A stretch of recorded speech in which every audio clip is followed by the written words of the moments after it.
Students, ये topic है recursion. हम पढ़ रहे हैं बी सेकेंड सेम, सब्जेक्ट है पीपीएस।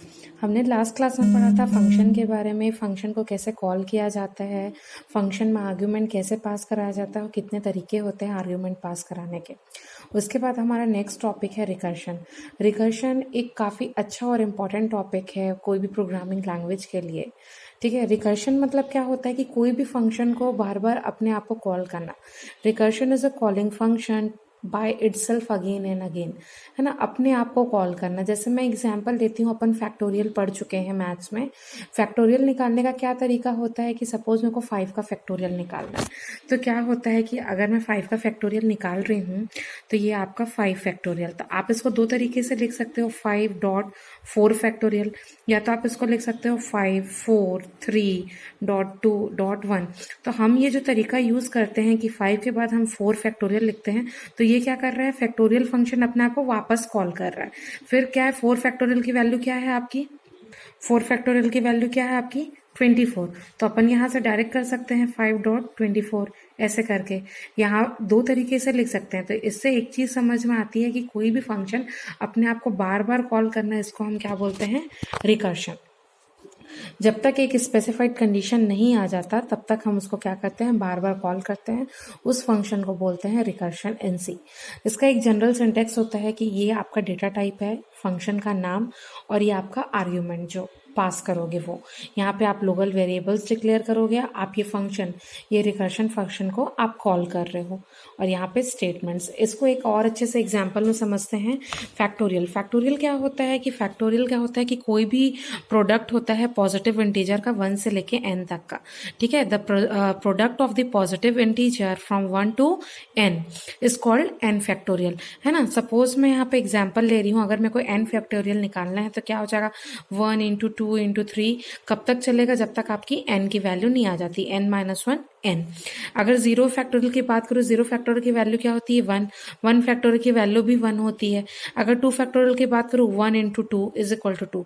ऐसे ही अगर 6 फैक्टोरियल की बात करूँ तो 6 फैक्टोरियल क्या हो जाएगा, 1 into 2 into 3 into 4 into 5 into 6। तो हम ये चीज ऑब्जर्व कर सकते हैं कि मैं 6 फैक्टोरियल को ऐसे भी लिख सकती हूँ ना, 6.5 फैक्टोरियल, है ना। जैसे 5 फैक्टोरियल का 5.4 फैक्टोरियल, इस तरीके से भी लिख सकती हूँ। तो मेरे को क्या करना है, डेफिनेशन में को अब ये समझ में आया है फैक्टोरियल का कि अगर n की वैल्यू 0 रही, अगर n की वैल्यू 0 है तो n फैक्टोरियल क्या है, आपका वैल्यू 1 आएगा। 0 फैक्टोरियल क्या होता है, 1 होता है। अगर n की वैल्यू ग्रेटर देन 0 है तो आपका क्या हो जाएगा, n.n-1 फैक्टोरियल। इसी को एक सी का प्रोग्राम है, उसमें समझते हैं। ये आपके एडर फाइल्स हैं, #include studio.h, #include conio.h।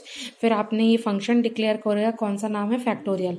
Data type है उसका इंटीजर, और ये आपने आर्ग्यूमेंट दिया वो भी इंटीजर टाइप का। मेन फंक्शन से आपका एग्जीक्यूशन स्टार्ट होता है, ये आपका मेन फंक्शन। आपने लोकल वेरिएबल्स डिक्लेयर किए, यहाँ पे एक रिजल्ट res और एक x। अब मैं क्या कर रही हूँ, print F enter the value. मैं बोल रही हूँ कि कोई भी एक वैल्यू एंटर करो, सपोज 3 कर रहे हो, 4 कर रहे हो, 14 कर रहे हो, ये आपके ऊपर है। फिर कीबोर्ड से स्कैन एफ होके, ये आपका स्ट्रिंग फॉर्मेट है।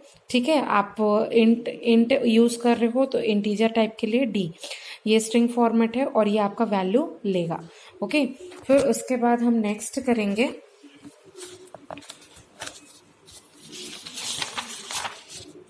नेक्स्ट। अब क्या हो रहा है, क्या कर रही हूं मैं, result is equal two factorial x.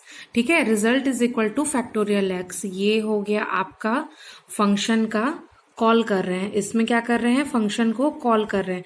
अभी मैंने वैल्यू डाली, print F enter the value, suppose मैंने 4 डाला। अब यहाँ पे क्या हो गया, 4 की वैल्यू प्रिंट करानी है, मतलब मेरे को फैक्टोरियल 4 की वैल्यू प्रिंट करानी है। अब यहाँ पे लिखूंगी the factorial of % d is equal to %d result, मतलब जो भी उसकी वैल्यू है उसको अपन को यहाँ पे शो करना है। अब यहाँ पे अभी फंक्शन कॉल हुआ तो उसका क्या हो जाएगा, उसका पूरा टास्क कहाँ पे चला जाएगा, नीचे।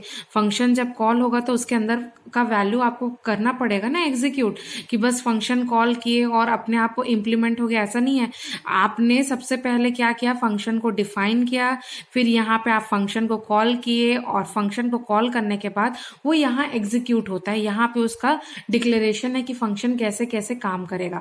अब मैं यहाँ पे आई, है ना, इंट फैक्ट, मैंने एक फैक्ट वो वर्ड लिया है, ठीक है। अगर n की वैल्यू इक्वल टू 1 है या 0 है तो आपका वैल्यू क्या रहेगा, 1 ही रहेगा, है ना। मैंने बताया था 0 फैक्टोरियल है तो आपका 1 आएगा, 1 फैक्टोरियल है तो आपका 1 आएगा। अगर 1 फैक्टोरियल से ज्यादा है तो आपका क्या हो जाएगा, एल्स पार्ट में जाएगा, fact is equal to result. आपने यहाँ जो फैक्ट में वैल्यू सेव करी है n asterisk factorial n minus 1, मतलब आपने n क्या लिया था, 4 लिया, तो अब क्या हो गया 4 इंटू n माइनस 1, 3 फैक्टोरियल। फिर यहाँ पे रिटर्न फैक्ट पे जाएगा यहाँ पे, फिर उसके बाद 3 फैक्टोरियल होगा तो 3.2 फैक्टोरियल, फिर यहाँ से रिटर्न जाएगा, फिर क्या हो जाएगा 2 फैक्टोरियल,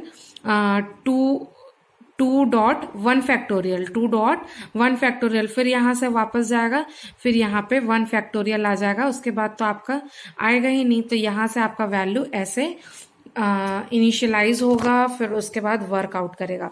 तो फैक्टोरियल क्या होता है ये समझ में आया। रिकर्शन क्या होता है कि कोई भी फंक्शन अपने आप को जो बार बार कॉल करता है, जब तक एक सर्टेन आप कंडीशन तक या स्टेटमेंट नहीं पहुंच जाते सेटिस्फाइड कंडीशन तक, तब तक आपका रिकर्शन फंक्शन कॉल होता है।